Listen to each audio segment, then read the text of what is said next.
নমস্কার, সীমার রান্নাঘর উইথ ভিলেজ ফুডের আরও একটি নতুন পর্বে আপনাদের সকলকে অনেক অনেক স্বাগত জানিয়ে সম্পূর্ণ নতুন ভিডিও নিয়ে উপস্থিত হয়েছি। আজকের একটু হালকা খাবার খাবো, দেখা যাক বাড়িতে যা আছে তাই রান্না বান্না হবে। তো কি রান্না হচ্ছে রান্নাঘরে গিয়ে দেখাবো, আর দেখতে থাকুন পর্বটা, আশা করছি ভালো লাগবে। ভালো লাগলে লাইক কমেন্ট শেয়ার করার অনুরোধ রইল। তো প্লিজ সবাই পাশে থাকবেন, আর নতুন বন্ধু হলে চ্যানেলটি সাবস্ক্রাইব করার অনুরোধ রইল। আর আপনি যদি ফেসবুক থেকে দেখেন তাহলে একটু ফলো করে দেবেন। এখন যাব রান্নাঘরে, দেখা যাক কি রান্না করি। দিদিরা আপনারা কোথা থেকে আসছেন? আমরা জীবনতলা। ক্যানিং জীবনতলা। আপনারা কি ভাই বোন? স্টেশন থেকে কি অনেক কাছাকাছি না অনেক দূর? একেবারে জীবনতলাতে বাড়ি? না না, জীবনতলা থেকে কালিকাতলা, একদম পুরো কালিকাতলা বাজারের উপরে বাড়ি। সনদ মন্ডল ছিল না, স্টেশন থেকে অনেকটা দূর তো, ক্যানিং স্টেশন থেকে।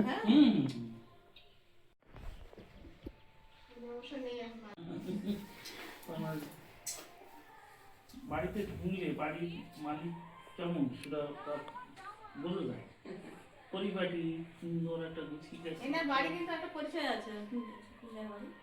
বুঝেছে? হ্যাঁ, ছোট মোল্লাখালী, ছোট মোল্লাখালী, পোস্ট কুমিজালি গ্রাম, কুমিজালি কুমিজালির অপোজিটে। কুমিরপাড়ির অপোজিটে। এখন থাকা হয় কোথায়? এখন আমি সোনারপুরে থাকি। সোনারপুরে। সোনারপুরে বাড়ি টাড়ি সব কিছু। আগে বাড়ি ছিল রামতলি। তাহলে চাঁদি সূত্রে তাহলে সীমা ভালো চিনবে।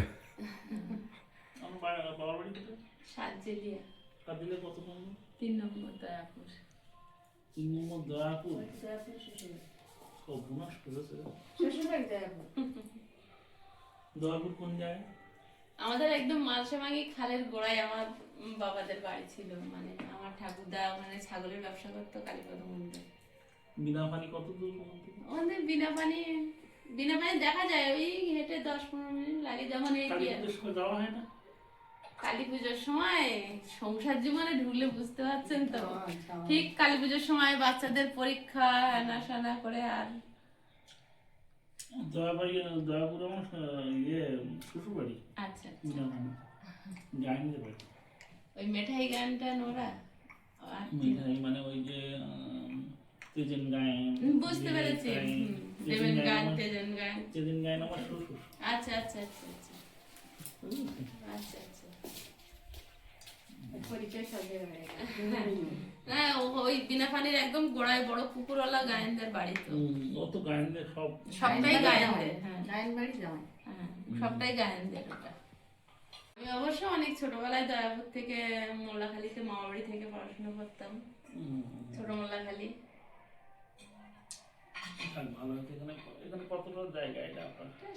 হঠাৎ 3 জন দর্শক বন্ধু এসেছেন, তো ওনারা জায়গা দেখছেন। তো দুপুরবেলা এসেছেন ওনারা, আগে থেকে ফোন করলে এতক্ষণ আমার রান্না হয়ে যেত। তো যাই হোক, এখন এসেছে, আর দুপুরবেলা না খাইয়ে তো মানুষকে ছাড়া যায় না। তো আমি তাড়াতাড়ি গ্যাসে ডাল বসিয়েছি এদিকে, আর এদিকে চার জল ফুটছে।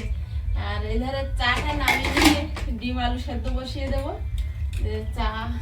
চা দেবো, আর এদিকে ডাল, ডিম, আলুর তরকারি সব করে নেবো। কথা বলতে বলতে জলও ফুটে গেছে।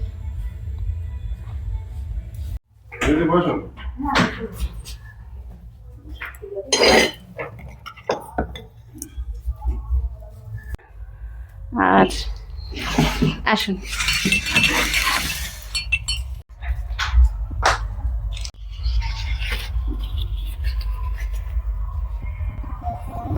এক্ষুনি রান্না হয়ে যাবে।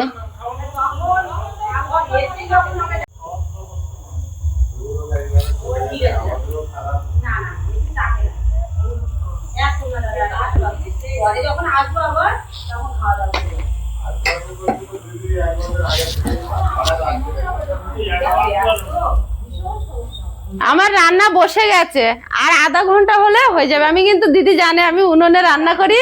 আমি ডাল, ডিম সেদ্ধ সব বসিয়ে দিয়েছি। রান্না বসানো হয়ে গেছে।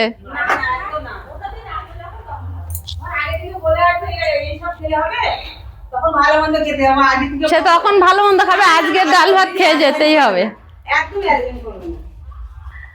আমি রান্না বসি। আজকে রবিবার, দিদি যখন ট্রেনিং এ ছিল তখন বললে ভালোভাবে ব্যবস্থা করা যেত। আমি ডাল ডিম সেদ্ধ বসিয়ে দিয়েছি। তুমি জানো তো আমি উনুনে রান্না করি, আমার কাছে সব আমি তাড়াতাড়ি গ্যাসে বসিয়েছি আপনাদের জন্য। বাবা ও বাবা উন্নতি হবে বাবা। আর থাকমা অন্যদিন আসবো না তখন আবার খাবো। এসছেন আর আসবেন, না আবার আসবো। মানুষ পাকে পাশের আমাদের গ্রামের জামাই এত বছর পর এই পরিচয় হলো আজকে। আগে কদিন আগে বলছিলাম আমি আপনার শ্বশুর বাড়ি দেশের লোক, তো বলে কে হবে বলো? আমি ছবিটা এই ভিডিওটা দেখুন, ভিডিও দিয়েছি কবার দেখতে, শেয়ার করে দিয়েছি। দেখলেও চিনতে পারবে না, কারণ আমি ছোটবেলা থেকে ওখানে ছিলাম না তো। দিয়েছি। থাকি না, হ্যাঁ। করি দেখো। শ্বশুর বাড়ি এলাকা অতটা চেনা সম্ভব না, যদি ওনার বাড়ি। হয়তো বৌদি চিনলে চিনতে পারে। কি আমরা হ্যাঁ। এই তো এখান থেকে ঢালাই রাস্তা, ওই ইয়েতে, ওই বাপের বাড়ি ওই দয়াপুরি না ওই ক্যানিং এর উপর দিয়ে ক্যানির মধ্যে কোথাও ওই গদখালি দেখছিলি না? হ্যাঁ হ্যাঁ হ্যাঁ, বাসন্তী গদখালি সোনা গোসবা হয়ে। আমার বাড়ি হ্যাঁ, হ্যাঁ, হ্যাঁ। আমার বাড়ি বাসন্তী। আচ্ছা আচ্ছা, আমি তো বাসন্তের উপর দিয়ে যেতে হয়। হ্যাঁ হ্যাঁ, হ্যাঁ, হ্যাঁ। সবই বাসন্তীর উপর দিয়ে যেতে হয়। দিদির মেয়ে ভালো আছে? মেয়ে, হ্যাঁ। একটা ভালো সংবাদও আছে, মেয়ে ভালো। ক্লাস 7 এ পড়ে। ও আবার আচ্ছা, তারপরে এই এতদিন পরে। তা ঠিক আছে হোক। হ্যাঁ, সীমা আমার গল্প হয় মাঝে মাঝে মাঝে। হ্যাঁ আর খুব খারাপ লাগছে আপনার সঙ্গে ওই কথাটা বলার পরে, আমি খুব কষ্ট পেলো না কি জানে বলতে বলতে ওই দিনে কথা আমরা কেটে এরকম দিয়েছি। একটা প্রোগ্রাম বন্ধ করেছিলাম। কথা বলতে বলতে কেটে দিয়েছি, তখন বাবার স্ট্রোক আরম্ভ হয়ে গেছে, আমরা সমান ছুটে গেছি সবাই। সেটাও বিপদ আপদ কারো বলে আসে না। পরে ফোন করেছি তোলেনি, আমি বলতে রাগটা করেছে তাহলে আর সেটা কবে হয়েছে? এই তো এই না সেই না না এর আগেরটা। সেদিন আমাদের এক জায়গায় যাওয়ার প্রোগ্রাম ছিল, হ্যাঁ তা দিদি আসবে বলে আমরা বারণ করে আর দিদিকে ফোন করেছি, দিদি বলছে না যাবো না। মায়ের আমার সেই গলার সমস্যা হয়। ডিম আলু সেদ্ধ বসিয়েছি, ওধারে ডাল সেদ্ধ হচ্ছে। দিদিরা থাকবে না করছে। নিরুপমা দি এটা ঠিক হচ্ছে? আরে বাবা ঠিক হচ্ছে। আমি তাড়াহুড়ো করে রান্না বসালাম, এইটা ঠিক হচ্ছে না। আমার বাড়িতে না খেয়ে চলে যাচ্ছে, এটা ঠিক হচ্ছে? মিথ্যে কথা বলবেন না, চা খেয়েছি বিস্কুট খেয়েছি। চা বিস্কুট খেলে হয় বলুন? এটা ঠিক হচ্ছে না একদম। আবার আসবো আবার খাবো, কোনো ব্যাপার দিদি জোর করে চলে যাচ্ছে, আমি কিন্তু রান্না হাফ হয়ে গেছে। হোক, আমরা নিজেরা থেকে না বাবা, আমরা নিজে থেকে আসছি তাহলে। এইসব প্লেয়ারগুলো কিরকম দাম নেই? এগুলো বাড়িতে বানানো। বাড়িতে বানানো ওগুলো ভালো। আসছি বাবু, আসছি একটা। হ্যাঁ হ্যাঁ খেয়ে চলে গেলেন। আবার আসবো বাবা, আবার আবার।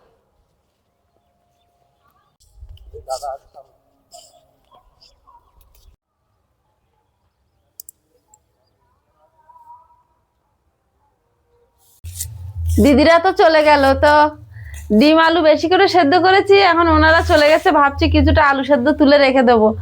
আর ডাল তো সেদ্ধ করে ফেলেছি, ওটা সব রান্না করেই নেবো, আমরা দুবেলা ধরে খাবো, আর কি করা যাবে। তা ওধারে প্রেসারে ভাত বসিয়ে দিয়েছি, ডালটা ঢেলে নিয়ে, আর এধারে ডালটা সম্বাদ দিয়ে নিয়ে আর ডিম আলুর তরকারিটা করে নেব। দুপুরবেলা চলে গেল, খারাপও লাগছে, ওনারা খুব ব্যস্ত, কোনো একটা কাজে যাবেন। তা আমরা এবার তিনজন খাবো, রান্না করে নিই। হঠাৎ ফোন করেছে, আমি ফোন ধরেছি, বলছে আমার পিয়ালিতে আছে, কিভাবে যাবো?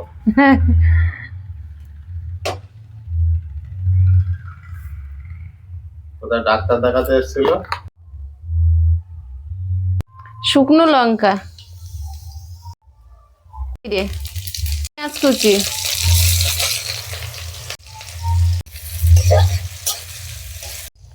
হলুদ গুঁড়ো আর লবণ নিচেই দিয়ে দেবো ডালে।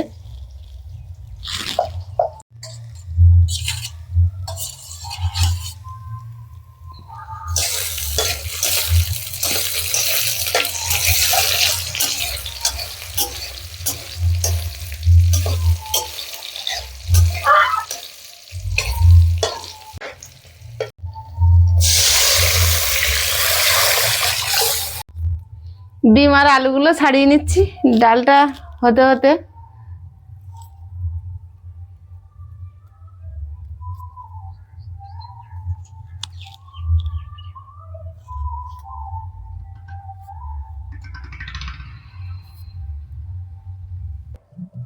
তো আজ বাইরে রান্না তো হচ্ছে না, কারণ হঠাৎ এক দর্শক দিদি ভাই বাড়িতে এসেছিলেন। তো সীমা তড়িঘড়ি করে খুব ঘরের মধ্যে রান্নাটা চাপিয়ে দিয়েছিল, যাতে ওনারা একটু সেবা করতে পারে। তো ওনারা সময় দিল না।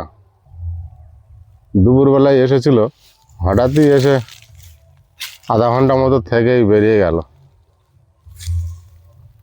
আমাদেরও কিছু করার থাকলো না। জিনিসটা খুব খারাপও লাগলো। আনছো টমেটো? তুমি বলছিলে না টমেটো কচি হবে? তাই তো আপনাতেই পেকে যাচ্ছে। থেকে উঠতেছে, দুদিন আছে পেকে এবার একটু যাচ্ছে। সাহস পাচ্ছি রান্না করতে।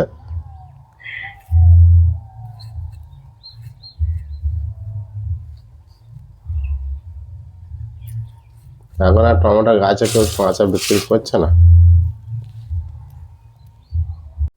পাকা টমেটো হাতের কাছে নেই, তাই আজ কাঁচা টমেটো দিয়ে হবে ডিমের ঝোল।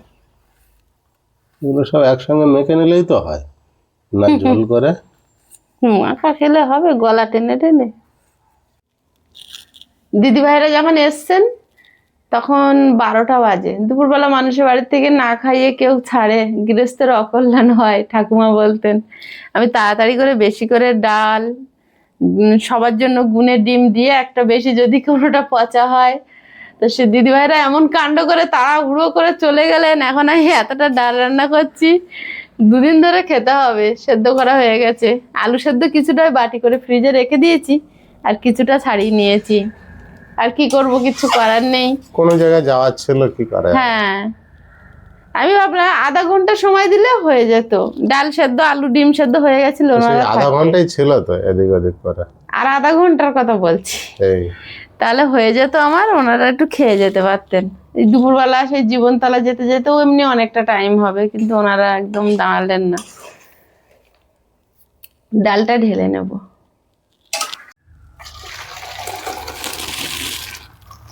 ডিমগুলো আগে ভেজে নেব। তেলে 1 চিমটি হলুদ দিয়ে দেব।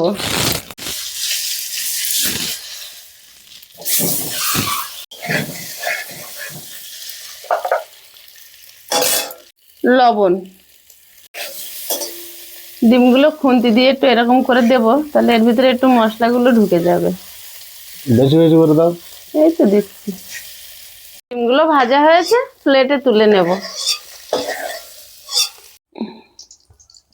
ডিম তরকারিটা বসিয়ে দেব।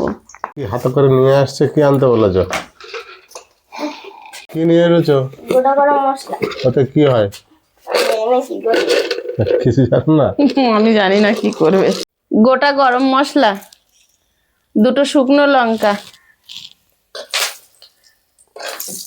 দেখো সাবধানে। গোটা জিরে, পেঁয়াজ কুচি,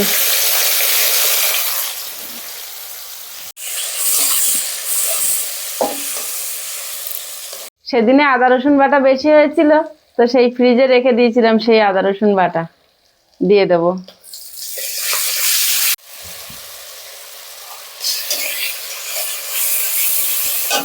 আবার ফ্রিজে ঢুকিয়ে দেব। লবণ, হলুদ গুঁড়ো, চেরা কাঁচা লঙ্কা, একটু কাশ্মীরি লঙ্কার গুঁড়ো,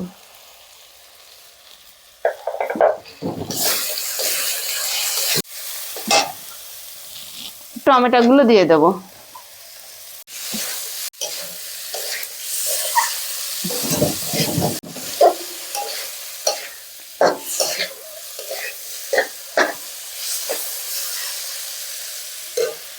তিনটে আলুর টুকরো ভালোভাবে গলিয়ে নিয়েছি, আরগুলো গোটা রেখেছি ঝোলটা ঘন করার জন্য।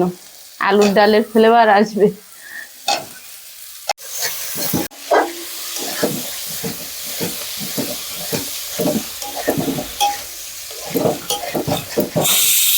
ডাকা আলুগুলো ভেজে নিয়েছি, এবার ওই গলিয়ে রাখা আলুটা দিয়ে দেবো।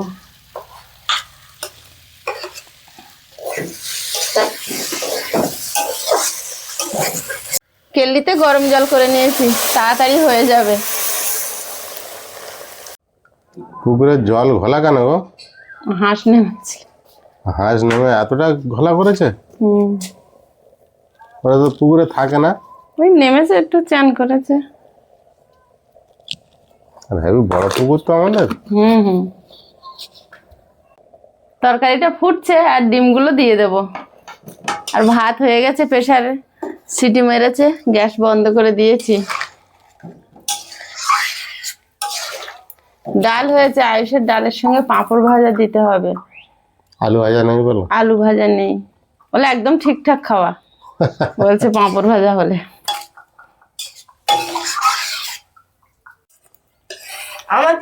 আমার তো এইগুলো সব ভালো খাওয়া। কোনগুলো একদম ভালো। কোনগুলো ভালো? ওই তো ওই ডিমের তরকারি, ডাল আর পাপড় একদম হেভি। মাছ না হলেই ভালো, হ্যাঁ, মাছ না হলেই ভালো। পোকা হলে ভালো, আর চিংড়ি। মাংস? না, মাংস হলে তার কথাই নেই। চিংড়ি হলে ভালো, ডিম হলে ভালো, মাংস হলে ভালো, শুধু মাছ হলে অতটা না। একদম।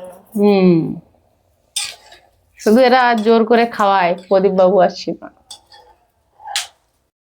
মা যা বলছে ঠিক বলছে? না হ্যাঁ, না, কি না ভুল বলছে? বললে তো আমার মাথায় পিছনে এসে আওয়াজ দিচ্ছে। ধরা পড়েছে তো ধুর। ওর গেঞ্জিটা কি পরেছে? হ্যাঁ, কি ও? যেটা কিনেছি কি নাম ও? নাম গোকু। ওরে বাবা। এটা লেখা আছে GOKU। G O K U, Goku. তরকারিটা হয়ে গেছে, একটু গরম মশলা গুঁড়ো ছড়িয়ে নামিয়ে নেব।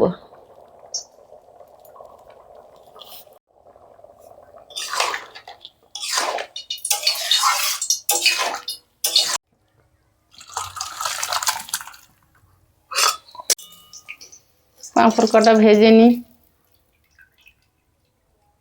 এটা পুড়িয়ে খেতে পারলে খুব ভালো হয়। না হলে ঠিকঠাক হবে না, একজন বলে দিয়েছে। এগুলো পুড়িয়ে খেলে কি হবে, একেবারে তেল থাকে না, হেভি লাগে। পুড়িয়ে দেবো আমি, পুড়িয়ে অনেককে খাবিয়েছি। তুমি মাইক্রো ওভেনটা কিনে আনো। মাইক্রো ওভেন না? তাদের বাড়ি মাইক্রো ওভেন ছিল, পুড়িয়ে দিতাম। খুব ভালো হয় কিন্তু। জানি আমি। ক টাকা দাম?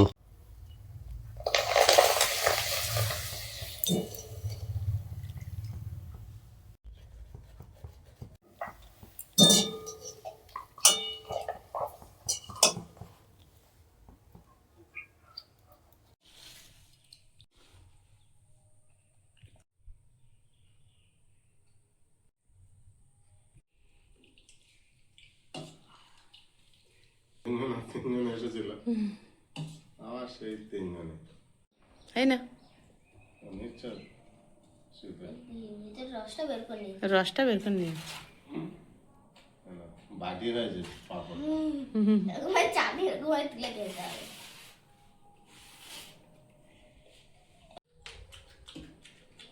খুব গরম গো। সবে সব রান্না করো। ঠান্ডাটা আগের মতো চলে এসছে, রাতের বেলা ঠান্ডা, দিনের বেলা গরম। ভাবি আমারটা কিন্তু এখন কিন্তু সেই ঠান্ডা নেই। এই তোমার টেকনিকে খালি হবে না, ভাত জ্বলা হবে।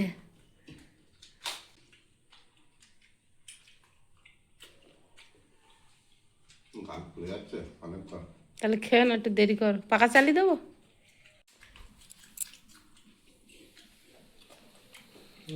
দারুণ লাগে ডাল আর পাঁপড় না?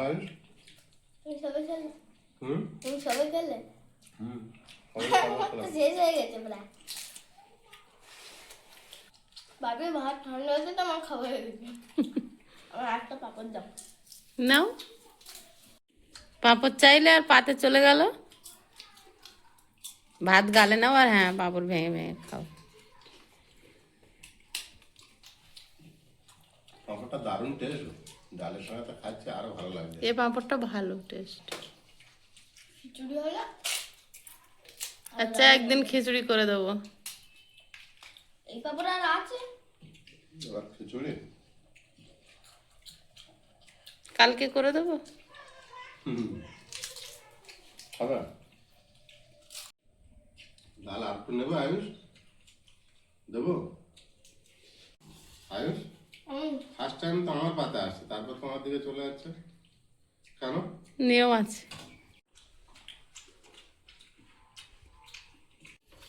আজকের এই পাঁপড়টা পেয়ে মনে হচ্ছে দুপুরে হোটেলে খাচ্ছে। আরে বাবা, ডাল ভাত দিন বিলটা মিটিয়ে যাবেন দাদা। বুঝেছি বাবু, বললে কেন? ভালো বলেছি বলে। হ্যাঁ, ডিম ভাত।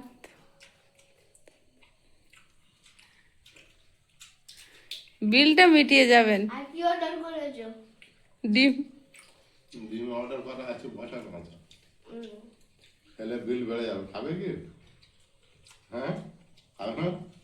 আমার ডাল দিয়ে হয়ে যাবে। আর একটা পাপড় দরকার। পাপড় 5 টাকা পিস, দুটো খেয়েছো আর একটা খেলে 3টা হয়ে যাচ্ছে। 60 টাকা প্লেট। এবার এক্সট্রা পাঁপড় আর ডিম টিম নিলে আলাদা পয়সা। ঠিক আছে, কস্টিং কম আছে, খেয়ে নাও। কস্টিং কম। 60 টাকা প্লেট, একবার ডাল, একটা ডিম, ভাত, ব্যাস একটা পাঁপড়। এবার তুমি আর যদি ডিম 2টো নাও, পাঁপড় 3টে নাও, সে প্রত্যেকবার 5 টাকা 5 টাকা করে বাড়বে। যদি ভাত নাও আবার করে, আমার তো হয়ে যাবে। কিন্তু পাঁপড়ের দামটা তো দিতে হবে। 3টে পাঁপড়, আমি বেশি নিয়ে নিই, কিন্তু আমি একটা ডিম আর একটা আলু নিই। দুটো পাঁপড়ের দাম পাবো তোমার কাছে। তোমার প্রমাণ দিও। আমার মোবাইল ঘুরালেই দেখাবো। ডিম কিন্তু পড়ে গেছে পাতে। হ্যাঁ,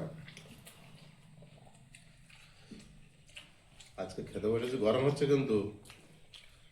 তাহলে গরম পড়লে কিরম গরম হবে? ওটা ঠান্ডা কেটে গিয়ে এখন গরম লাগছে। ওটা হলো ভালো খাওয়া হলো। ডিমটা ভালো লেগেছে। ভালো লাগে। বন্ধুরা, আগামী পর্বে দেখা হবে। ভালো থাকবেন, সুস্থ থাকবেন। নমস্কার, টাটা। নমস্কার। নমস্কার।